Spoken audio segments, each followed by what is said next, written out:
নমস্কার দর্শক বন্ধুরা, আজকে আমরা আলোচনা করব একটা বিশেষ বিষয় নিয়ে, যেটা আজকে আমাদের অনেককেই ভাবিয়ে তুলেছে। বর্তমান প্রজন্মে, বর্তমানকালে আমরা দেখি বাচ্চাদের মধ্যে কিছু ডিসঅর্ডার ধরা পড়ছে। সেই ডিসঅর্ডারগুলো হয়তো আপনারাও শুনে থাকবেন। এগুলোর মধ্যে অন্যতম হচ্ছে ADHD, ASD এবং অটিজম। এই ডিসঅর্ডার নিয়ে আজকে আমরা আলোচনা করব বিস্তারিতভাবে, এবং সেই জন্য আমাদের মধ্যে উপস্থিত আছেন বিশিষ্ট ডাক্তারবাবু ডক্টর জাকির হোসেন লস্কর মহাশয়। নমস্কার ডাক্তারবাবু আপনাকে। নমস্কার ডাক্তারবাবু, বর্তমানকালে আমরা দেখি যে বাচ্চাদের মধ্যে কিছু ডিসঅর্ডার লক্ষ্য করা যায় এবং সেটা সময়ের সাথে সাথে বাড়ছে। এই ডিসঅর্ডারগুলো আমরা জানি ADHD, ASD এবং অটিজম। তো এগুলো নিয়ে আমরা আজকে বিস্তারিত আলোচনা করব। তো আপনি যদি আমাদের বলেন যে এই ধরনের ডিসঅর্ডারগুলো কেন হচ্ছে, বা এগুলো বর্তমানকালে বাচ্চাদের মধ্যে এত বেশি করে লক্ষ্য করা যাচ্ছে কেন, এটা যদি একটু বলেন আমাদেরকে। আচ্ছা, আসলে গত 24 বছর ধরে আমি নিউরোসাইকিয়াট্রি ইন হোমিওপ্যাথিতে নার্ভ ও মানসিক রোগ নিয়ে ট্রিটমেন্ট করছি। অজস্র শত সহস্র বাচ্চা আমাদের কাছে আসছে। তো তাদের সমস্যা হাইপার অ্যাক্টিভিটি, কগনিটিভ ডিক্লাইন এবং স্পিচ ডিলে, এসব মানে autism, ADHD attention deficit hyper kinetic disorder এবং ASD অটিজম স্পেকট্রাম ডিসঅর্ডার, এইসব সমস্যা নিয়ে ভয়ঙ্করভাবে এর সংখ্যাটা বাড়ছে সমাজের সর্বস্তরে, শুধু শহরাঞ্চলে নয়, গ্রামাঞ্চলেও। তো এটা নিয়ে আমি তো বলবো যে সরকারিভাবে এবং সার্বিকভাবে এটা নিয়ে এগিয়ে আসার দিন এসেছে, মানে সচেতন হওয়ার দিন এসেছে, এগুলোর প্রতিরোধে এগিয়ে আসার দিন এসেছে। তো আমরা আজকে আলোচনা করব যে আসলে এই রোগ কেন হয় এবং হলে কি হয়, এবং তার কারণে কি করতে হবে আমাদের প্রতিরোধের জন্য, কি ধরনের খাওয়া বন্ধ করতে হবে, বা কি ধরনের খাবার খেলে এই রোগ হওয়ার প্রবণতা কমবে, সবটা নিয়ে আমরা বিস্তারিত আলোচনা করব। তো আপনি যথাযথ একটি প্রাসঙ্গিক আলোচনার অবতারণা করেছেন। প্রথমে আমি বলি যে ছোটদের এই যে অস্বাভাবিক আচরণ সংক্রান্ত যে সমস্যার কথা আপনি বললেন, এটা তো আজকাল প্রায়শই বাবা মাদের মুখে আমরা শুনতে পাচ্ছি। কেউ বলছেন যে আমার সন্তান মানে অতিরিক্ত অস্থির প্রকৃতির, কেউ বলছেন যে আমার মেয়ে বা আমার ছেলে পড়াশোনায় অমনোযোগী। আবার অনেকের মুখে শুনছি যে আমার ছেলে মেয়ে অতিমাত্রায় বদমেজাজি হয়ে যাচ্ছে, সবার প্রায় অবাধ্য, স্কুলে, টিচারদের, বাড়িতে। আবার কেউ কিন্তু ওই লার্নিং ডিসেবিলিটি, মানে যেটা আমরা বলি যে শিখন সংক্রান্ত যে সমস্যা, তার কিন্তু মারাত্মক কিছু অসুবিধার কথা বলছেন। মানে কীরকম না, সহজে লিখতে পড়তে পারছেন না। এসব নানা সমস্যা নিয়ে কিন্তু অভিভাবকরা যার পর নাই উদ্বিগ্ন, এবং তারা কিন্তু দুশ্চিন্তাগ্রস্ত। এটা আমরা আমাদের ক্লিনিকে দেখছি আজকাল, এবং ঘরে ঘরে, মানে বর্তমানে যেটা আজ থেকে 30-40 বছর আগে কিন্তু শোনাই যেত না, জানতামই না। হ্যাঁ, ঘরে ঘরে এই সমস্যাগুলো, যাদের ADHD আছে বা ইনফ্যান্টাইল অটিজম আছে, লার্নিং ডিসেবিলিটির সমস্যা, এগুলো কিন্তু ঘরে ঘরে। তো ফলে এই যে অস্বাভাবিক আচরণ এবং শিক্ষা সংক্রান্ত এই যে সমস্যা, এর আমরা কারণ অনুসন্ধান করব এবং প্রতিরোধের উপায় নিয়ে কিন্তু আজকে আমরা বিশদে আলোচনা করব।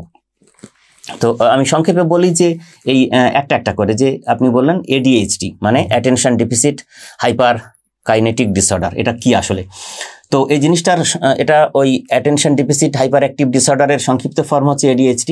তো রোগের নাম থেকেই বোঝা যাচ্ছে যে এই বাচ্চারা কিন্তু খুব চঞ্চল প্রকৃতির হবে, এবং সবসময় অস্থিরতা, এবং অকারণে অপ্রাসঙ্গিক কথাবার্তাও বলে বাচ্চারা, এবং এদের অ্যাটেনশন এবং কনসেন্ট্রেশন কিন্তু এমনটাই সমস্যায় থাকে যে যাদের কিছু শেখানোই সমস্যা হয়ে পড়ে। বাড়িতে শুধু নয়, স্কুলেও, মানে সর্বত্রই এদের সম্পর্কে, মানে মনোসংযোগের ব্যাপারে এদের কিন্তু অভিযোগ শোনা যায়। টিচাররা বলেন বা বাড়ির শিক্ষক মহাশয়রা যারা প্রাইভেট টিউটর তারা বলেন। তো এরা খুব খেয়ালি হয়, এরা খুব বদমেজাজি প্রকৃতির হয়, এবং সবার, মানে পিতামাতা, বাড়িতে, স্কুলে শিক্ষক শিক্ষিকাগণ, তাদেরও কিন্তু এরা অবাধ্য হয়। কারোর আবার অন্যের ক্ষতি করারও মানসিকতা থাকে, স্কুলে এটা করে, অনেকে এটা করতে থাকে। তো এগুলো কেন হয় না, অন্যান্য অনেক কারণের পাশাপাশি সবচেয়ে বড় কারণ এবং মেজর একটি কারণ উঠে আসছে, সেটা হচ্ছে যে আমরা যে খাবার দাবার খাই, হ্যাঁ, তার মধ্যে যে আর্টিফিশিয়াল সুইটনার থাকে, মানে কৃত্রিম মিষ্টি থাকে, বা সিনথেটিক ট্রান্স ফ্যাট থাকে, বা আর্টিফিশিয়াল কালার থাকে, কৃত্রিম গন্ধ অনেক থাকে। তো সেগুলো যে ব্যবহার করা হচ্ছে, সেগুলো নিয়ে আমরা বিস্তারিত আলোচনায় আসবো। তার মধ্যে যে বিভিন্ন ধরনের মারাত্মক কেমিক্যাল থাকে, ক্ষতিকারক রাসায়নিক থাকে, তার থেকে কিন্তু এডিএইচডি হতে পারে।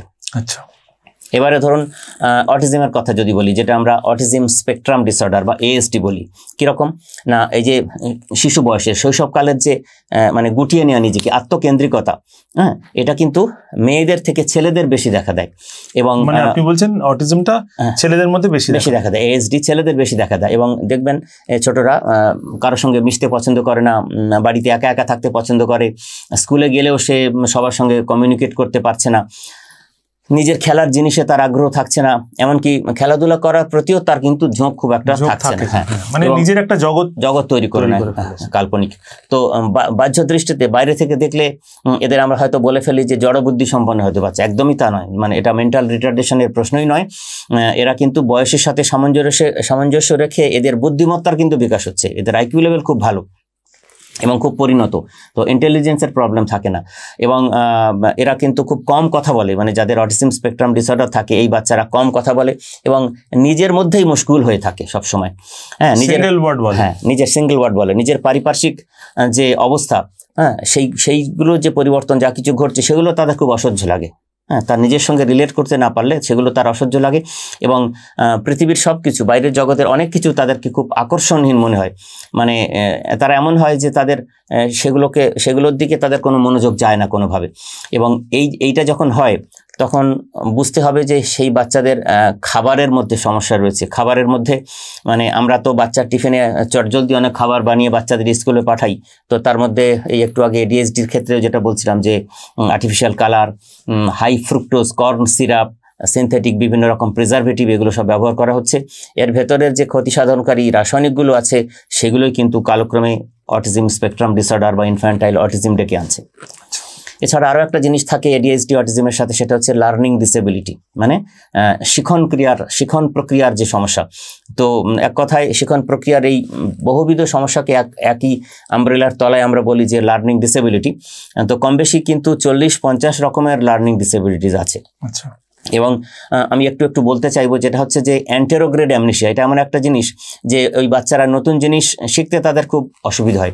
এমনকি কোনো বাচ্চা সদ্য কোনো জিনিস হয়তো অনেক কষ্টে তাকে শেখানো হলো, সেটা কিন্তু তৎক্ষণাৎ ভুলে গেল, সেটা আর মনে করতে পারছে না। আরেক ধরনের লার্নিং ডিসেবিলিটি যেমন আছে, যেমন আমরা বলি কন্ডাকশন অ্যাফেসিয়া। এখানে কি হয়, বাচ্চারা ভাষা বুঝতে পারে না এবং ভাষাটা প্রকাশ করতে পারে না। মানে শব্দ উচ্চারণে তার কিন্তু প্রতিবন্ধকতা সৃষ্টি হচ্ছে নির্দিষ্ট করে এগুলো। আবার ধরুন ডেভেলপমেন্টাল ডিসলেক্সিয়া বলে এক ধরনের লার্নিং ডিসেবিলিটি আছে। এটা কিন্তু ভাষা সংক্রান্ত যে শেখার যে ক্ষমতা, মানে ল্যাঙ্গুয়েজ রিলেটেড, সেটার অভাব দেখা দেয় এবং সে লিখতে পড়তে পারে না, ভালো করে বানান করে জিনিসটা ঠিকঠাক বুঝিয়ে শিখতে পারে না, মানে যে কোনো জিনিসকে অ্যাডাপ্ট করতে তার খুব অসুবিধা হয়। এবং এই যে রোগ, মানে যেটা আমরা বললাম যে ডেভেলপমেন্টাল ডিসলেক্সিয়া, এটার একটা নতুন শব্দ শিখতে সেই বাচ্চার অনেক সময় লাগে, মানে সমবয়সী অনেকের থেকে তুলনায় অনেক দেরিতে কথা বলা শেখে। এবং কথা বলার সময় এদের, আপনি যেটা বললেন যে উপযুক্ত সঠিক শব্দ এরা কিন্তু খুঁজে পায় না, খুঁজে পেতে তাদের অসুবিধা হয়। অনেক বাচ্চার অক্ষর পরিচয়েরও সমস্যা দেখা দেয়। কেউ আবার নিজের নামের বানান ঠিক করে বলতে পারে না, লিখতেও পারে না, এই সমস্যাগুলো দেখা দেয়। কারুর ক্ষেত্রে এমনও দেখা যায় কিছু লেখা অক্ষর কিন্তু উল্টে লিখে ফেলে, অক্ষর উল্টে যায়। দুটো অক্ষরের মাঝে মিল থাকলে সেটা সে বুঝতে পারে না, মানে একই টাইপের অক্ষরগুলো সে বুঝতে পারে না। তো আরও যেমন আছে আইডিওকাইনেটিক অ্যাপ্রাক্সিয়া। এটাতে কি হয়, শিশুর মানে শারীরিক যে অঙ্গচালনা, আমরা তো বিভিন্ন ড্যান্সের মাধ্যমে বিভিন্ন মুভমেন্ট বাচ্চারা শেখে, তো এই শারীরিক অঙ্গচালনা কিন্তু ঠিকভাবে সে করতে পারে না। মানে যে অঙ্গভঙ্গি করে যে জিনিসটা সে বোঝাতে চাইছে সেটা সে ঠিকভাবে দেখাতে পারে না। এবং পারে না বলে এই বাচ্চারা সহজে কিন্তু ড্রয়িং করতে পারে না, বা কোনো প্যাটার্ন এঁকে দেখাতে পারে না, বা কোনো ড্যান্স মুভমেন্ট তাকে শিখিয়ে দিলে 10টা বাচ্চার সাথে বাকি 9টা বাচ্চা শিখছে, ও কিন্তু সেটা আর দেখাতে পারবে না। তো বিশেষ কোনো অঙ্গভঙ্গি তাকে যদি আপনি করে দেখাতে বলেন, সে হয়তো সেটা শিখলো, সে কিন্তু পরে আর ওটা মনে রাখতে পারছে না। এছাড়া ধরুন আরও বলবো যে ফাংশনাল অ্যাগনোসিয়া বলে একটা জিনিস আছে। এখানে কি হয়, শিশু তার, বাচ্চাদেরও তো অনুভূতি থাকে, সে তার ইমোশনগুলো, অনুভূতিগুলো কিন্তু বুঝিয়ে ব্যাখ্যা করে বলতে পারে না। তার চারপাশের যে পরিচিত জিনিসগুলো আছে সেগুলো সে কিন্তু চিনতেও পারে না। এমনকি মানে নিজের মানুষজন যারা বাড়িতে রয়েছেন তাদেরও কিন্তু চিনতে সমস্যা করে ফেলে অনেক বাচ্চা এমন সময় যাদের এই ফাংশনাল অ্যাগনোসিয়া থাকে। তো এই সমস্যায় মানে বাচ্চারা এমন হয় যে বিভিন্ন আওয়াজ সে আওয়াজও ঠিকঠাক তারা রেকগনাইজ করতে পারে না, স্বাদ গন্ধ চিনতেও তাদের অসুবিধা হয়, এত সমস্যা কিন্তু হতে পারে। এসবের কারণ কিন্তু হচ্ছে যে শিশু খাদ্যে যেসব ফুড অ্যাডিটিভস ব্যবহার করা হচ্ছে, শিশু খাদ্যে বিভিন্ন শিশু খাদ্যে খুব খারাপ একটা অ্যাসিড ব্যবহার করা হয়, মনোসোডিয়াম গ্লুটামেট, MSG বলা হয় সংক্ষেপে, এবং আরও বিভিন্ন ধরনের টেক্সচার এনহ্যান্সিং কেমিক্যালস ব্যবহার করা, এগুলোর মাত্রাতিরিক্ত ব্যবহারের ফলে শরীরে প্রবেশ করার ফলে এই ধরনের লার্নিং ডিসেবিলিটিসগুলো বাচ্চাদের মধ্যে কিন্তু দেখা দেয়।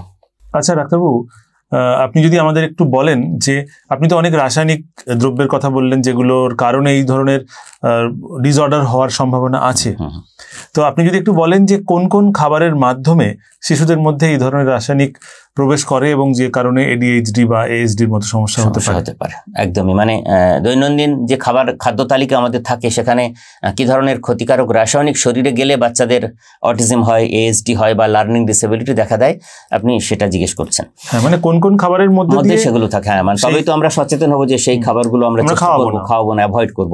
তো প্রায় সব ধরনের যে প্রসেসড ফুড এগুলো কিন্তু এতে ক্ষতিকর রাসায়নিক থাকে, এটা আমাদের প্রথমে মাথায় রাখতে হবে। এবং যেটা হয় যে নানাভাবে আমাদের যে ব্রেন সেল এবং আমাদের যে মস্তিষ্কের যে নিউরো ট্রান্সমিশন সিস্টেম তার যে মেকানিজম সেটাকে কিন্তু সে আক্রমণ করে।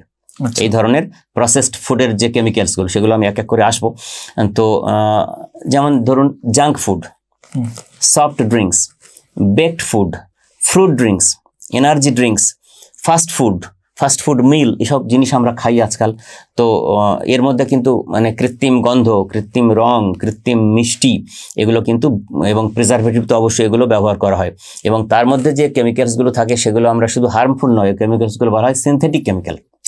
এই সিনথেটিক কেমিক্যালস থেকে বাচ্চাদের অটিজম হতে পারে, লার্নিং ডিসেবিলিটি হতে পারে এবং ADHD হওয়ার প্রবল সম্ভাবনা থাকে। তো আমি এক এক করে মানে ক্যাটাগরিক্যালি আলোচনা করতে চাই, কেননা ব্যাপারটা খুব উদ্বেগজনক। আমি একটু আগে বলছিলাম যে কৃত্রিম মিষ্টির কথাই প্রথমে বলবো। তো কৃত্রিম মিষ্টি মানে হচ্ছে আর্টিফিশিয়াল সুইটনার। মিষ্টি তো আছে, তাহলে আর্টিফিশিয়াল সুইটনার কোনগুলো?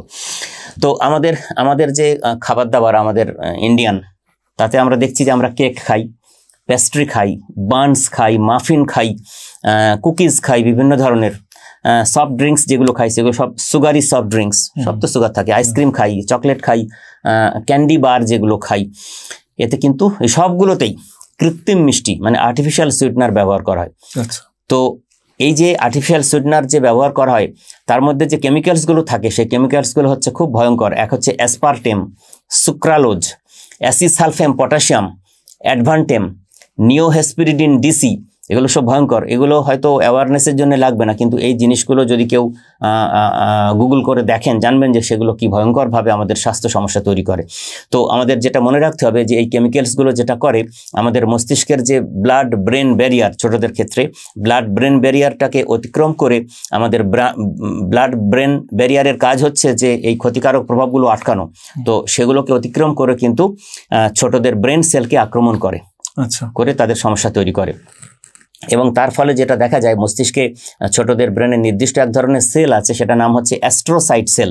এই অ্যাস্ট্রোসাইট সেল আস্তে আস্তে ব্রেনে কমতে থাকে এবং মোনোঅ্যামাইন অক্সিডেজ নামক এক ধরনের ব্রেন এনজাইম, যেটা খুব দরকার মানে শিশু স্বাস্থ্যের জন্য, তার বিপাকক্রিয়া কিন্তু গোলযোগ দেখা দেয়। এবং তার ক্ষেত্র বিশেষে কখনো কখনো আমাদের ব্রেনের যে প্যাপেজ সার্কিট আছে, প্যাপেজ সার্কিটের কিন্তু ক্রিয়াকলাপ ভয়ঙ্করভাবে বিঘ্নিত হয় এবং তখনই দেখা দেবে যে আমাদের যে সেরোটোনিন ট্রান্সপোর্টার জিন আছে তখনও সেটাও অস্বাভাবিক হবে, যার ফলে অটিজমের সব ধরনের লক্ষণ কিন্তু ফুটে উঠবে। তাহলে আমাদের এই কৃত্রিম মিষ্টি হিসাবে যেগুলো ব্যবহার করা হয়, যেগুলোতে ভয়ঙ্কর, সেগুলো হচ্ছে cake, pastry, Banas, muffin, cookies, sugary soft drinks, এগুলো বন্ধ করতে হবে আইসক্রিম বন্ধ করতে হবে, চকলেট, ক্যান্ডি বার, এসব জিনিসগুলো। তো আমরা প্রথমে আলোচনা করে নেব কি বন্ধ করতে হবে, তারপরে শেষে আমরা একসাথে আলোচনা করব যে এর পরিবর্তে আমরা কি ধরনের জিনিস আমরা খাওয়াবো। এরপরে আসি সিনথেটিক ট্রান্স ফ্যাটের কথায়। সিনথেটিক ট্রান্স ফ্যাট খুব ভয়ঙ্কর, এটা একটু বুঝে নেওয়ার দরকার যে কী জিনিস এবং কিভাবে ক্ষতি করে। তো অ্যাকচুয়ালি ইন্ডাস্ট্রিয়াল প্রসেসে হাইড্রোজেনের সাথে লিকুইড ভেজিটেবল অয়েল মিশিয়ে সলিড ফ্যাট তৈরি করা হয়, যেগুলো টেক্সচার এনহ্যান্সড হয়ে যায়, শক্ত হয়ে যায়। তো এই ইন্ডাস্ট্রিয়াল যে ভেজিটেবল অয়েল হিসেবে আমরা ব্যবহার করি soybean oil, cotton seed oil, cannula oil এগুলো ব্যবহার করা হয়। এখন চটজলদি খাবার হিসেবে আমাদের ছোটদের টিফিনে যেগুলো আমরা দিই, কি দিই আমরা? কুকিজ দিই, কেক দিই, পাই মানে পিঠে, বিস্কিট, ফ্রোজেন পিৎজা, ধরুন মার্জারিন, পিনাট বাটার, চকলেট, এগুলো যে দিই, এগুলো কিন্তু প্রচুর পরিমাণে এই soybean oil, cotton seed oil, canola oil ব্যবহার করা হয়। তো ওইগুলো হচ্ছে সব সিনথেটিক ট্রান্সফ্যাট, এবং এই সব ফ্যাট যদি বেশি মাত্রায় শরীরে প্রবেশ করে তাহলে বাচ্চাদের মস্তিষ্কের যে ইনফ্লামেটরি পাথওয়ে, সেই ইনফ্লামেটরি পাথওয়েতে অতিরিক্ত পরিমাণে ইন্টারলিউকিন এবং সাইটোকাইনিন জমা হবে, যেটা বাচ্চাদের জন্য খুব খারাপ। জমা হলে ব্রেনের যে গ্লুটামেটার্জিক নিউরন, তার যে মাইটোকন্ড্রিয়া, তার এনার্জি প্রোডাকশন বহুগুণে বেড়ে যাবে। তো মাইটোকন্ড্রিয়ার এনার্জি প্রোডাকশন বহুগুণে বেড়ে গেলে বাচ্চার মধ্যে যে অতিরিক্ত এনার্জি, সেটা সে রিলিজ করবে কি করে? অস্থিরতা অতি চঞ্চলতার ফর্মে, হাইপার অ্যাক্টিভিটি ফর্মে সে কিন্তু সেটা রিলিজ করবে, এবং তার ফলেই দেখা দেবে কিন্তু অতি চঞ্চলতা এবং অবশ্যই মনোসংযোগের অভাব বাচ্চাদের ক্ষেত্রে। তো কিছু কিছু ক্ষেত্রে এমনও দেখা গেছে গবেষণার মাধ্যমে, আমাদের মস্তিষ্কের যে অরবিটোফ্রন্টাল কর্টেক্স যে জায়গাটা আছে, এই কর্টেক্সে ডেকোসা হেক্সানিক অ্যাসিড, এটা আমরা জানি যে DHA, তখন কি হবে? এই সিনথেটিক ট্রান্সফ্যাটের কারণে কিন্তু DHA এর লেভেল কমতে শুরু করবে আস্তে আস্তে। তো DHA এবং এগুলো কিন্তু ভীষণভাবে, ডেকোসা হেক্সানিক অ্যাসিড ভীষণভাবে বাচ্চাদের ব্রেন ডেভেলপমেন্টে কাজে লাগে, যেগুলো আমাদের অনেক নিউট্রিশন সাপ্লিমেন্টে পাওয়া যায়, দেখবেন লেখা থাকে DHA। হ্যাঁ, তো যখন এগুলো ঘটে, DHA লেভেল কমতে শুরু করে, তখন যেটা দেখা দেয় আচরণগত আগ্রাসন, বাচ্চারা খুব মারামারি শুরু করে, এটাকে আমরা এক কথায় বলি আচরণগত আগ্রাসন। আর দেখা দেয় খিটখিটে মেজাজ এবং অবশ্যই বুদ্ধি, মেধা এবং স্মৃতিশক্তির সমস্যা। তো সবগুলোই অটিজম, ADHD, ASD ফিচার্স, এগুলো কিন্তু দেখা দেয়। এরপরে বলবো আমি কৃত্রিম গন্ধের কথা, আর্টিফিশিয়াল ফ্লেভারের কথা। এটা খুব ভয়ঙ্কর। তো খাবার হিসেবে আমরা বাচ্চাদের আমরা যেসব খাওয়াই, ধরুন চকলেট খাওয়াই, আইসক্রিম খাওয়াই, নানান ধরনের ডেজার্ট খাওয়াই, কুলফি খাওয়াই, বিরিয়ানি খাওয়াই বাচ্চাদের আমরা, বিভিন্ন ধরুন ক্যান্ড ফ্রুট জুস খাওয়াই, অন্যান্য অনেক নরম পানীয় খেতে দিই, তার মধ্যে সবগুলোতে কিন্তু এই কৃত্রিম গন্ধ দেওয়া থাকে, আর্টিফিশিয়াল সেন্ট, গন্ধ দেওয়া থাকে। এবং এগুলো যেটা দেওয়া হয় সেগুলো হচ্ছে অ্যালুমিনিয়াম সিলিকেট দেওয়া থাকে, ওর মধ্যে অ্যামোনিয়াম কার্বনেট থাকে, বেনজিল অ্যাসিটেট থাকে, সিনামিল ফর্মিট থাকে পটাশিয়াম ক্রোমেট, সোডিয়াম বেনজোয়েট। এগুলো সোডিয়াম বেনজোয়েট তো ভয়ঙ্কর জিনিস। তো এই জিনিসগুলো বাচ্চাদের ভীষণভাবে মানে ব্রেন নিউরোকেমিস্ট্রিতে ক্ষতিকর প্রভাব ফেলে, এবং অনেক সময় বাচ্চাদের ব্রেনের যে বিপাক ক্রিয়াতে গোলযোগ দেখা দেয়, এবং তার ফলে যে আমরা বলি যে সাইক্লিক অ্যাডেনোসিন মনোফসফেট, এর সাথে ডোপামিন রিসেপ্টরের একটা নেতিবাচক বিক্রিয়া শুরু হয়। তার ফলে বাচ্চাদের মধ্যে দেখা দেবে ADHDর বিভিন্ন ধরনের সিমটম।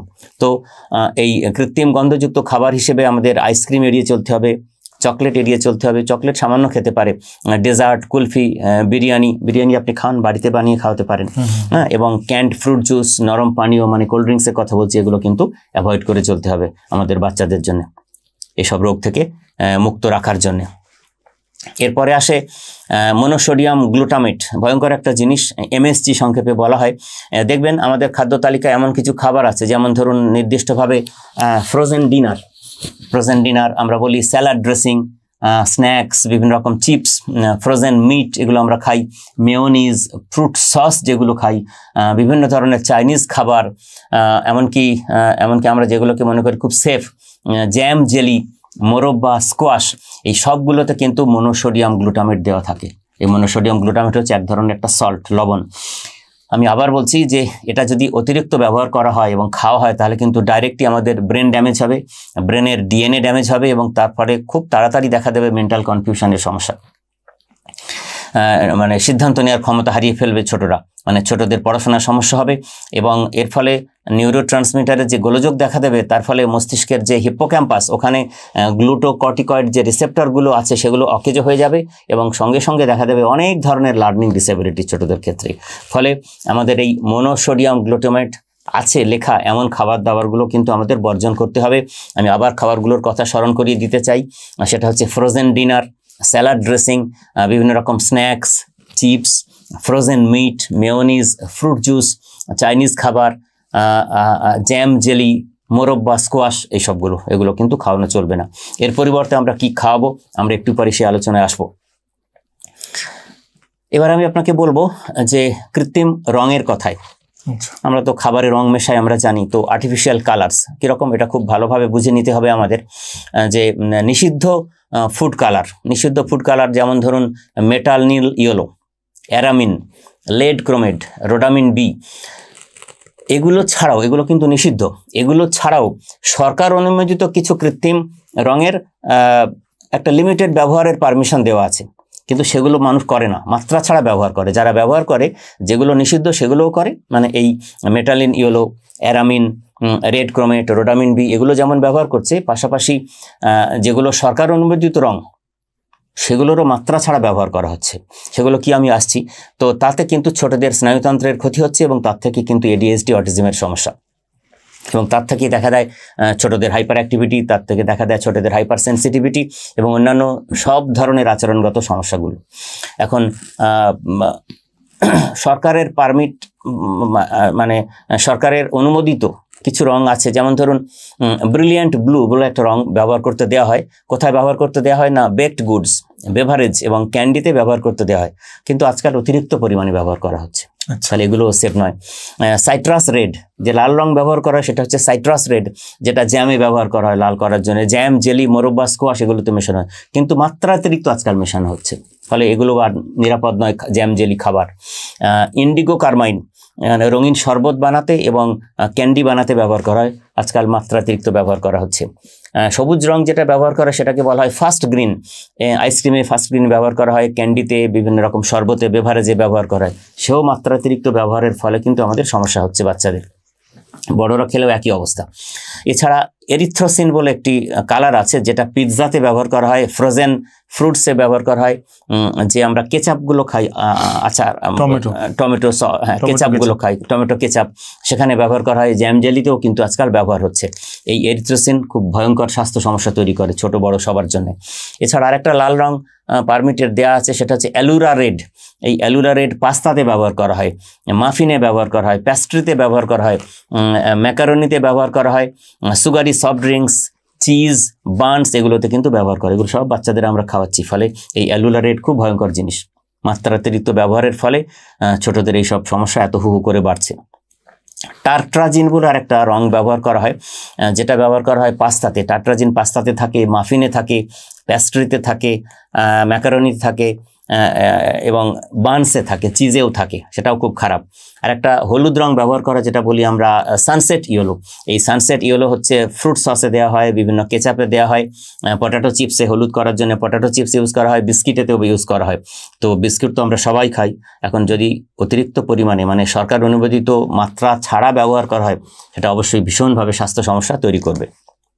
তো এই যে কৃত্রিম রং মাত্রাতিরিক্ত ব্যবহার করা হচ্ছে, যার থেকে যেটা হবে, ছোটদের মস্তিষ্কের যে গামা অ্যামাইনো বিউটারিক অ্যাসিড গাবা যেটা আছে, এই যে নিউরো ট্রান্সমিটার, এর কার্যক্ষমতা কিন্তু খুব ব্যাহত হবে, এবং তার ফলে যেটা হবে, আমাদের ছোটদের মস্তিষ্কের যে অ্যামাইগডালার ওখানকার যে গ্লুটামেটার্জিক নিউরোকেমিস্ট্রি, সেটাও গন্ডগোল শুরু হবে। তার থেকে ইনফ্যান্টাইল অটিজম, তার থেকে এডিএসডির বিশেষ বিশেষ অনেক লক্ষণগুলো কিন্তু ফুটে উঠতে শুরু করবে কালক্রমে। এগুলো সবটার এফেক্ট হচ্ছে আর্টিফিশিয়াল কালারের। তাহলে আর্টিফিশিয়াল কালার আমাদের বর্জন করতে হবে। পরিবর্তে কি খাবো সেটা আমরা একটু পরেই আলোচনা করব। তো আপনি বলতে চাইছেন যে আর্টিফিশিয়াল কালার, আর্টিফিশিয়াল সুইটনার যেগুলো আমরা মানে প্যাকড ফুডে বা ক্যান ফুডে দেখি, বা প্রিজারভেটিভস যেগুলো আমরা দেখি, মানে যেগুলো ইউজ করা হয়, সেগুলোর কারণেই মূলত এডিএইচডি বা অটিজম স্পেকট্রাম অন্যতম কারণ। মানে এছাড়াও অন্য কারণ থাকতে পারে নিশ্চয়ই, হ্যাঁ, কিন্তু কারণের অন্যতম কারণ। এইগুলো হচ্ছে মেইন কারণ বা এগুলো অন্যতম কারণ, যার কারণে আমাদের বাচ্চাদের মধ্যে এডিএইচডি বা এএসডি অটিজম এগুলো ডেভেলপ করছে। কেন বলছি যে ক্লিনিকে আমি ব্যক্তিগতভাবে বলতে পারি আপনাকে যে এই গত 20 বছরে প্রচুর বাচ্চাদের দেখেছি। তো অনেক বাচ্চারা এসেছে সমস্যা নিয়ে, কিন্তু দেখেছি যে তারা এই ধরনের জিনিসপত্র খুব একটা খায় না, তারা চিপস, কুরকুরে, কোল্ড ড্রিঙ্কস এসব খায় না। তো তারপরেও তাদের হয়েছে, কিন্তু তাদের ইম্প্যাক্ট অনেক কম, তাদের মানে সমস্যা অনেক সেরে যাওয়ার সম্ভাবনা বেশি, বা তাদের প্রবলেম অনেক কম, তার মানে সিভিয়ারিটি কম। তাহলে এইগুলোই মেন কারণ, মানে বা অন্যতম কারণ হিসেবে আমরা দেখতে পাচ্ছি এগুলো। আচ্ছা আচ্ছা। এরপরে ধরুন আমি আরো কয়েকটা প্রসঙ্গ আছে যেগুলো সমস্যা তৈরি করে, সেটা হচ্ছে টেক্সচার এনহ্যান্সিং কেমিক্যালস কিছু আছে। যেমন আমাদের শিশু খাদ্যের মধ্যে যেমন কি হয়, গুঁড়ো দুধ, চিজ, মোরব্বা, আচার, আমসত্ত্ব, margarine, jam jelly, muffin, chocolate, Cadburys, এগুলো সবটাই কিন্তু মানে যে ফিক্সড সুন্দর একটা শক্ত যে টেক্সচার, এই টেক্সচারটা এনহ্যান্স করার জন্য কিছু কেমিক্যাল দিলে তবে ওই টেক্সচারটা ঠিকঠাক থাকে। আচ্ছা, তো সেই জিনিসগুলো যাতে ঠিকঠাক থাকে, যে টেক্সচার এনহ্যান্সিং কেমিক্যালস দুটো ব্যবহার করা, সেটা হচ্ছে ডাইসোডিয়াম অর্থোসালফেট আর একটা মনোগ্লিসারাইড সোডিয়াম অ্যালগিনেট পেকটিন। এই দুটো খুব ভয়ঙ্কর জিনিস ছোটদের কিন্তু স্বাস্থ্য সমস্যা তৈরি করার জন্য। এবং বেশি মাত্রায় যদি এই কেমিক্যালসগুলো মেশানো থাকে তাহলে আমাদের ব্রেনের যে অ্যামাইনো অ্যাসিড তার অনেক সমস্যা তৈরি হবে। এছাড়া ধরুন আরও একটা দুটো প্রসঙ্গ বলে আমি এই জিনিসটা শেষ করব, সেটা হচ্ছে যে হাই ফ্রুক্টোজ কর্ন সিরাপ, আচ্ছা, HFCS বলা হয়। কি জিনিসটা বোঝা দরকার, আমরা অনেকে ডায়েট সোডা খাই, আমরা জুস ককটেল খাই, আমরা ব্রেকফাস্ট সিরিয়ালে অনেক কিছু জিনিস খাই, ইয়োগার্ট খাই, স্যালাড ড্রেসিং খাই, ক্যান্ডি বার, ফ্রোজেন পিৎজা, এগুলো খাই, ছোটদেরও খাওয়াই অনেকে। তো এতে কিন্তু একদম বিষাক্ত, এই কথাটা বলবো আমরা, বিষাক্ত ক্ষতিকারক কর্ন সিরাপ ব্যবহার করা হয়, ফুড গ্রেন থেকে তৈরি সিরাপ ব্যবহার করা হয়। তো এগুলো যদি বাচ্চাদের অনেক দিন ধরে খাওয়ানো যায় তো বাচ্চাদের মধ্যে ওবেসিটি সমস্যা মানে স্থূলতার সমস্যা বাড়বে এবং টাইপ 2 ডায়াবেটিস অবশ্যম্ভাবী। ফলে এগুলো সচেতন হতে হবে। এবং এছাড়াও দেখা গেছে আধুনিক গবেষণায় যে এই যারা হাই ফ্রুক্টোজ কর্ন সিরাপ যে খাবারগুলোতে ব্যবহার করা হয় সেটা অনেক দিন ধরে বাচ্চারা খেলে তাদের মানসিক অবসাদ দেখা দেয়। আমরা বলি না যে ছোটদের মানসিক অবসাদ হয় না, কিন্তু বাচ্চাদেরও মানসিক অবসাদ দেখা দেয়, লেখাপড়ায় মনোসংযোগের অভাব দেখা দেয় এবং স্মৃতি সমস্যাও দেখা দেয়।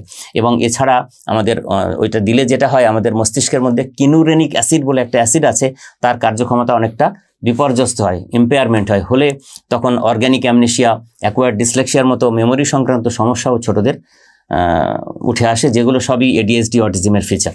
আচ্ছা, এছাড়া আর একটা প্রসঙ্গ বলতেই হবে, যেটা হচ্ছে যে কেননা প্রিজারভেটিভ ছাড়া তো ওই খাবারগুলো তৈরি হয় না, তো আর্টিফিশিয়াল প্রিজারভেটিভ, কৃত্রিম সংরক্ষণ দ্রব্য, সেগুলো কি জিনিস না, এই যে তৃষ্ণা নিবারণকারী যেসব নরম পানীয় আমরা খাই, যেমন ফ্রুট জুস খাই, স্যালাড ড্রেসিং, ম্যাগি, পাস্তা, এছাড়া ধরুন কোল্ড ড্রিঙ্কসগুলো সব, পিনাট বাটার, বলতে গেলে এক কথায় সব ধরনের যে প্রসেসড ফুড, এতে সবটাতেই কিন্তু আর্টিফিশিয়াল প্রিজারভেটিভ মেশানো থাকে।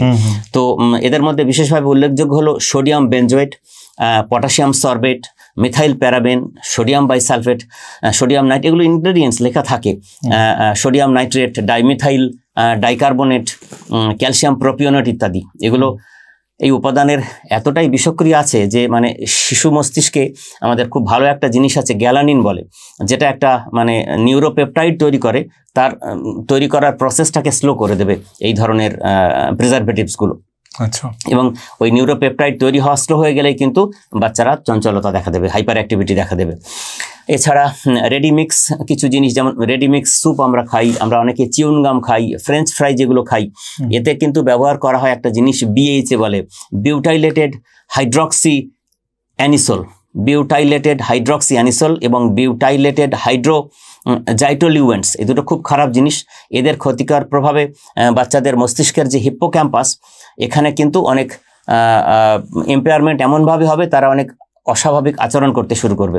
কোনো কোনো ক্ষেত্রে বাচ্চাদের শোনা গেছে, দেখা গেছে, প্রমাণিত যে তাদের যে সেরিব্রোস্পাইনাল ফ্লুইড, স্পাইনাল কর্ডে, সেখানে একটা জিনিস বেড়ে যায় যেটা কিন্তু অটিজমের কারণ, সেটা হচ্ছে যে হোমোভ্যানিলিক অ্যাসিড। এই অ্যাসিডের পরিমাণ হু করে বাড়তে শুরু করে, যার কারণে কিন্তু অটিজম স্পেকট্রাম ডিসঅর্ডারের এই স্পেকট্রামের অনেক যে প্রধান লক্ষণ সেগুলো কিন্তু দেখা দেয়।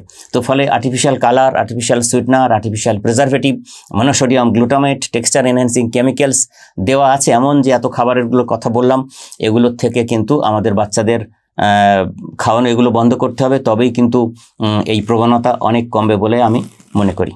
আচ্ছা ডাক্তারবাবু, আপনি তো বললেন যে প্রিজারভেটিভ দেওয়া খাবার যেগুলো সচরাচর বাচ্চারা খায়, artificial colour, artificial flavour, artificial sweetener, এগুলো সব বন্ধ করা উচিত। এগুলো থেকে আমাদের বাচ্চাদের অনেক রকম সমস্যা হচ্ছে, সেগুলো নিয়ে আপনি বিস্তারিত বললেন।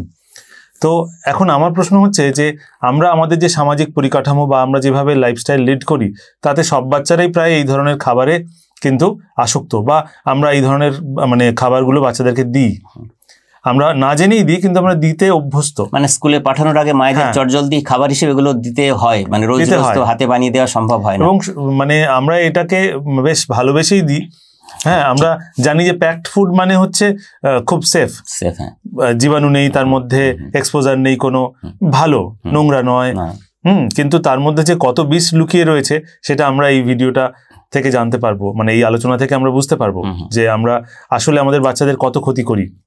তো আমার প্রশ্ন হচ্ছে যে এই যে খাবারগুলোর কথা বললেন যেগুলো খাওয়ানো যাবে না বাচ্চাদেরকে, তার পরিবর্তে আমরা কি দিতে পারি? একদম নিশ্চয়ই, মানে আমি তো বললাম যে এই খাওয়াবেন, এত খাবারের কথা বললাম, খেতে পারবেন, প্রায় সবই তো বাদ চলে গেল, প্রায় সবই বাদ চলে গেল, তাহলে খাবে কি? খাওয়াবো নিশ্চয়ই আশার আলো আছে, মানে পরিবর্তে হেলদি খাবার যার কোনো ক্ষতিকারক কেমিক্যালস নেই এমন খাবার অবশ্যই আছে। যখন এসব খাবার বাজারে ছিল না তো আমরা কি খেতাম তখন? তাহলে একটু বুদ্ধি এবং একটু সচেতনতা খুব দরকার। তো আমি এক এক করে বলি যে এই যে লোভনীয় জিভে জল আনা যে খাবারগুলো আমরা দেখি, মানে কৃত্রিম রং দেওয়া, কালার দেওয়া, প্রিজারভেটিভ দেওয়া, এগুলো যদি আমরা খাদ্য তালিকা থেকে বাদ দিই তাহলে তো সঙ্গে সঙ্গে উঠে আসে তাহলে খাওয়াবো কি আমার বাচ্চাকে? অবশ্যই। তো আমি বলি যে বাচ্চাদের একদম মানে প্রাকৃতিক গুণসম্পন্ন টাটকা খাবার দাবার সে কিনেই আছে। যেমন ধরুন আমি বলি একটা করে, আমরা যে আলোচনার মধ্যে যেগুলো ছিল আমি বলছিলাম যে সুগারি সফট ড্রিঙ্কস, এগুলো খাওয়াবেন না। তো এতে কি আছে না, অতিরিক্ত সুগার আছে, তার ফলে ইনসুলিন রেজিস্ট্যান্স তৈরি হবে, বাচ্চাদের ফ্যাটি লিভার হবে, বাচ্চাদের টাইপ 2 ডায়াবেটিস হবে, ওবেসিটি হবে, সব কথা এক্ষুনি বলছিলাম এই সম্ভাবনার কথা। তো এর পরিবর্তে আপনি বাচ্চাকে লবণ চিনি মিশিয়ে লেবু জল, মানে পাতি লেবু লবণ চিনি মেশানো জল খাওয়ান না, সেটাও তো আরো টেস্টি, সেখানে তো এইসব হওয়ার সম্ভাবনা নেই, তাই না? লবণ চিনি মেশানো লেবু জল তো খুবই সুস্বাদু, তাহলে আপনি সেটা খাওয়ান। আপনার কাছে কোনটা প্রায়োরিটি, তাই না? তো এটা করতে পারেন। আবার যেমন ধরুন যে আমরা জানি যে বিশ্বের সবচেয়ে জনপ্রিয় জাঙ্ক ফুড হচ্ছে কিন্তু পিৎজা, এটা সবাই জানি যে, এবং মানে নানা অস্বাস্থ্যকর উপাদান দিয়ে তৈরি এই পিৎজা, কিন্তু আমরা কত গর্বের সাথে খাই সবাই বা বাচ্চাদের খাওয়াই। কিন্তু বিশ্বে বলা হয় যে সবচেয়ে জনপ্রিয় অস্বাস্থ্যকর জাঙ্ক ফুড বিশ্বের সেটা হচ্ছে পিৎজা। তো আপনি পিৎজা খাওয়ান না বাচ্চাকে, কি খাওয়াবেন না, একদম হোলসাম ইনগ্রেডিয়েন্টস দিয়ে হোমমেড পিৎজা আপনি বাচ্চাকে বানিয়েই খাওয়াতে পারেন। আপনি ইউটিউবে পিৎজা বানানোর প্রসেস দেখে নিয়ে একদম হোলসাম ইনগ্রেডিয়েন্টস যা যা লাগে পিৎজাতে, যেগুলো ওই রকম নয়, আর্টিফিশিয়াল প্রিজারভেটিভ দেওয়া নয়, কালার দেওয়া নয়, দিয়ে আপনি বানিয়ে, অবশ্যই পিৎজার তো দোষ নেই, ব্যাপারটা হচ্ছে ওইভাবে বানানো পিৎজা, সেই পিৎজা আপনি বানিয়ে খাওয়ান। একটু পরিশ্রম করলে দেখবেন পিৎজা বানানোর আনন্দটা পাবেন, আপনার সন্তানকে স্বাস্থ্যকর জিনিসও খাওয়াবেন, আপনিও খেতে পারবেন, তাহলে সেটা সম্ভব। এবার ধরুন এই যে হোয়াইট ব্রেড, এতে যে গ্লুটেন থাকে, গ্লুটেন নামক যে প্রোটিন থাকে, সেটা হচ্ছে যেসব বাচ্চাদের মানে পেট পাতলা আমরা বলি, মানে যারা সামান্য কারণে পেটের রোগে ভোগে তাদের জন্য খুব খারাপ, সেই জন্য গ্লুটেন ফ্রি ডায়েট নিতে বলা হয়। তো এখন কথা হচ্ছে যে যেসব প্যাকেটের গায়ে গ্লুটেন ফ্রি লেখা আছে তেমন রুটি আপনি কিনবেন বাচ্চাদের, যেখানে মানে গ্লুটেনটা খারাপ বাচ্চাদের জন্য, হ্যাঁ, এবং গ্লুটেন কিন্তু অটিজমের বাচ্চাদের হাইপার অ্যাক্টিভিটি বাড়ায়, তাহলে গ্লুটেন ফ্রি আছে লেখা আছে এমন রুটি আপনি কিনবেন, তাহলে আর সেই ভয় থাকলো না।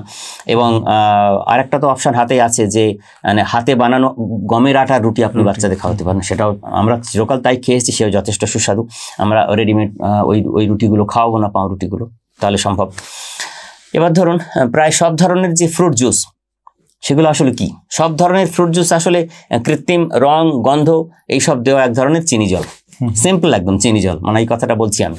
তো এসবের পরিবর্তে আপনি অনেক ধরনের জুস বাড়িতে বানিয়ে বাচ্চাকে খাওয়াতে পারেন, পমগ্রেনেট জুস, ব্লুবেরি জুস, আমলকি জুস, কত কি খাওয়ানো যায়, সেগুলো তো একদম সেফ এবং স্বাস্থ্যকর এবং বাচ্চাদের শারীরিক মানসিক গঠনের জন্য অব্যর্থ জিনিস। তাহলে আমরা ওই ফ্রুট জুস বলে যেগুলো খাচ্ছি আসলে ফলের কৃত্রিম গন্ধ, কৃত্রিম রং, কৃত্রিম সবকিছু প্রিজারভেটিভ দেওয়া চিনি জল, সেটা আমরা এত পয়সা দিয়ে আমরা কিনে বাচ্চাদের, চিনিটাও তো সুগার, পিওর নয়, হ্যাঁ, মানে আর্টিফিশিয়াল সুগার ইউজ করছে, তাহলে সেটাও খারাপ।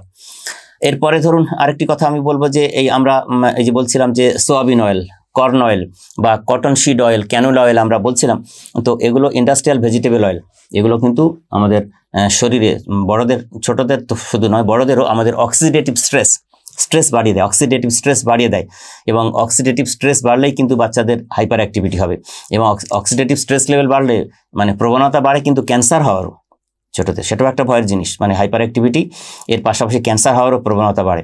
তো এর পরিবর্তে আমরা কি খাওয়াতে পারি? তো স্বাস্থ্যকর ফ্যাট সমৃদ্ধ কিছু তেল আছে, যেমন coconut oil, virgin olive oil, avocado oil, এগুলো খাওয়ানো যেতে পারে, এগুলো কিন্তু safe. Coconut oil, virgin olive oil আর অ্যাভোকাডো অয়েল, এগুলো কিন্তু এর মধ্যে কোনো রকম থাকে না, ইন্ডাস্ট্রিয়াল ভেজিটেবল অয়েল থাকে না, সেগুলো আমরা বাচ্চাদের খাওয়াতে পারি যেমন প্রয়োজন। এবারে আসুন ধরুন বাটারের কথা যদি বলি, এখন আমরা দেখবেন বাটারের বিকল্প হিসাবে আমরা মার্জারিন খাওয়াই বাচ্চাদের। মার্জারিন স্বাস্থ্যের পক্ষে মোটেই ভালো নয়, কোনোভাবেই ভালো নয়। মানে আমি বলবো যে খেতে হলে বাটার খাওয়ান, কখনো মার্জারিন নয়, যেটা খুব ইম্পর্টেন্ট। এছাড়া বাচ্চাদের আমরা পেস্ট্রি, কুকিজ, কেক খাওয়াই, এগুলো খাওয়ানো চলবে না। পারলে বাড়িতে বানিয়ে আপনি কেক খাওয়াবেন, আপনার হাতে বানানো কেক খাওয়ান। বাচ্চাকে যদি অভ্যেস করাতে পারেন, বাচ্চা তাতেই সন্তুষ্ট হবে এবং তার স্বাস্থ্য সুরক্ষিত থাকবে। বাড়িতে বানানো কেক খাওয়াতে হবে। এবারে আসি, ধরুন আমরা যেমন বলছিলাম যে ফ্রেঞ্চ ফ্রাই, পটাটো চিপস যাতে ভয়ঙ্কর থাকে, এগুলো কিন্তু খাওয়ানো চলবে না। তো আমরা বলবো যে বাড়িতে কিন্তু আলুর চিপস বানিয়ে মুচমুচে করে ভেজে আপনি তো খাওয়াতে পারেন বাচ্চাকে। বেবি ক্যারট, বেবি নাট, এসবগুলো ভেজে আপনি বাচ্চাকে খাওয়ান, একেবারেই ফ্রেঞ্চ ফ্রাই বা পটাটো চিপসের মতোই স্বাদ পাবেন। অ্যাকচুয়ালি বাচ্চাদেরকে তো আমরাই জিনিসগুলো দিই, বাচ্চারা তার জন্যই বায়না করতে পারে না, ঠিক আমরাই দিই এবং তারপরে তারা বায়নাটা করে। তাহলে আমার মনে হয় প্যারেন্টসরাই একদম মানে আমাদের সচেতন হয়ে আমরা যদি এগুলো বুঝে নিই, আমরা সেগুলো চেষ্টা করি, তাহলে কিন্তু ওইসব খাবারগুলো খাওয়ার জন্য বাচ্চারা বায়নাও করবে না এবং তাদের এই ধরনের ভয়ঙ্কর স্বাস্থ্য সমস্যাও কিন্তু তৈরি হবে না। আরো একটা কথা, ধরুন আমরা বললাম না যে ইয়োগার্ট খেতে পারেন, মানে লো ফ্যাট ইয়োগার্ট কিন্তু বাচ্চাদের দিতে নেই।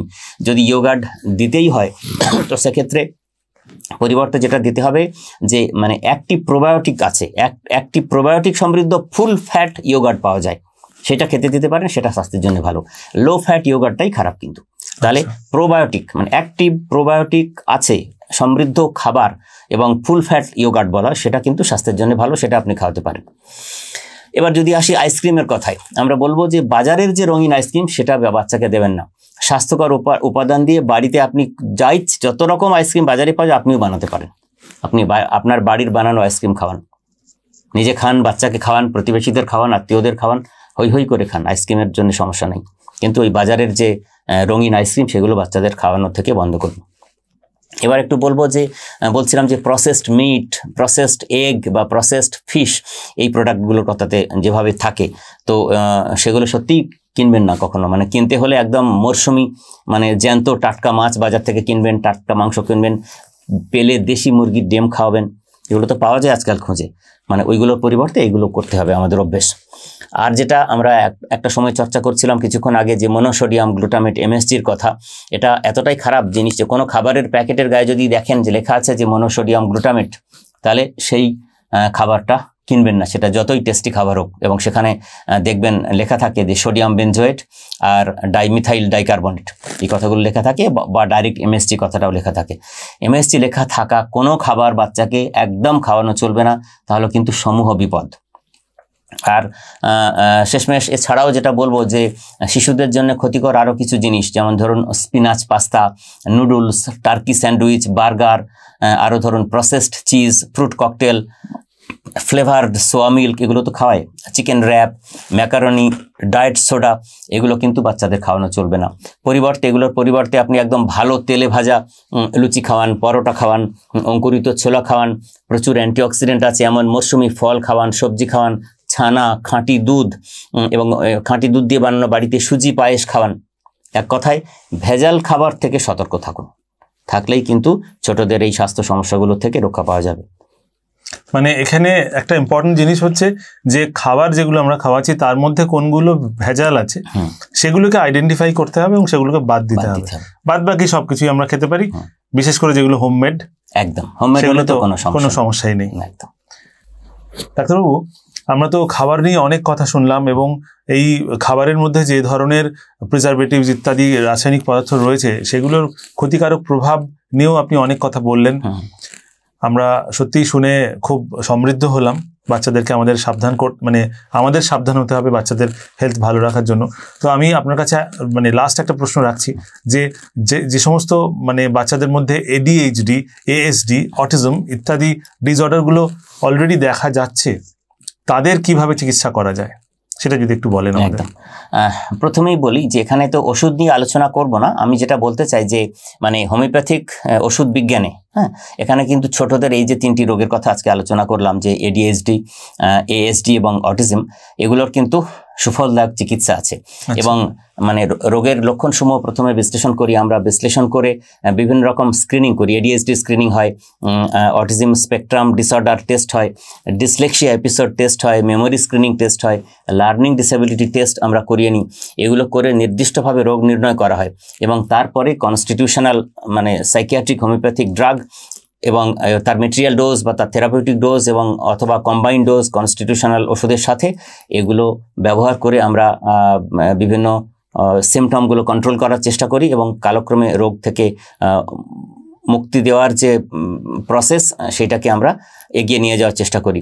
এবং সঙ্গে আমরা যেটা বলি যে হোমিওপ্যাথি ওষুধের পাশাপাশি নানাবিধ যে অস্বাভাবিক আচরণ তার প্রতিকারে যদি বিহেভিয়ার মডিফিকেশন থেরাপি, কেন আমরা সাইকোলজি সাপোর্ট নিতে পারি, তো behaviour modification therapy, supportive psychotherapy, বিভিন্ন ক্রাইসিস ইন্টারভেনশন মেকানিজম এবং কিছু ইনস্ট্রুমেন্টাল কন্ডিশনিং আছে রেসিপ্রোকাল ইনহিবিশন টেকনিক, এসবের অধীনে যদি আমরা মুড এবং কন্ডাক্ট মডিফিকেশন চালিয়ে যেতে পারি হোমিওপ্যাথিক ওষুধের পাশাপাশি, তাহলে কিন্তু ছোটদের এই রোগ আর সমস্যা থাকবে না বা আমাদের অভিভাবকদের আর উদ্বিগ্ন হতে হবে না। কিন্তু শেষ করার আগে আমি একটা কথা বলবো যে আমাদের ভবিষ্যৎ প্রজন্মই তো প্রতিশ্রুতিবান, তারাই তো দেশের ভবিষ্যৎ। তো তাদের সুস্থ এবং নিরোগ রাখতে হলে আমাদের সর্বস্তরের অভিভাবকদের ভেজাল খাবারের যে বিষ, আমি বলবো যে শুধু নাগরিক সমাজের সবাইকে এগিয়ে আসতে হবে, সর্বস্তরে এগিয়ে এসে এর বিরুদ্ধে খাবারের ভেজাল খাবারের তার যে বিষ, তার বিরুদ্ধে সর্বাত্মক গণ আন্দোলন আমাদের গড়ে তুলতে হবে। এবং অসাধু ব্যবসায়ীদের যে লাগাম ছাড়া অর্থলোভ এবং তার জাঁতাকলে পড়ে কিন্তু আমাদের শিশু স্বাস্থ্য আজ ভয়ঙ্কর বিপদের মুখে দাঁড়িয়ে, এর বিরুদ্ধে আমাদের এগিয়ে আসতে হবে এবং আমাদের সচেতন হতে হবে যাতে আমাদের বাচ্চাদের এই ধরনের রোগ বা অন্য কোনো ধরনের শারীরিক বা মানসিক স্বাস্থ্য সমস্যার কবলে বাচ্চাদের পড়তে না হয়। অনেক ধন্যবাদ আপনাকে ডাক্তারবাবু। দর্শক বন্ধুরা, আপনারা শুনলেন যে কি ভয়ঙ্কর পরিস্থিতির মধ্যে দিয়ে আমরা যাচ্ছি। আমরা শিশুদেরকে যে খাবারগুলো ভালোবেসে খাওয়াই সেগুলোর মধ্যেই আসলে রয়েছে বিষ, সেগুলোর মধ্যেই রয়েছে এমন কিছু বিষাক্ত জিনিস যার ফলে তাদের বিভিন্ন রকমের রোগ, এমনকি ক্যান্সার পর্যন্ত হতে পারে। বিস্তারিত আলোচনা করলেন ডক্টর জাকির হোসেন লস্কর মহাশয়। দর্শক বন্ধুরা, এই ভয়ঙ্কর পরিস্থিতি থেকে আমরাই পারি আমাদেরকে বাঁচাতে। নিজেরা সচেতন হন, অন্যকে সচেতন করুন, ভিডিওটা যত পারেন শেয়ার করুন যাতে সবাই এর উপকার লাভ করতে পারে। আজকের মতো আলোচনা এখানেই শেষ করলাম। সবাই খুব ভালো থাকবেন।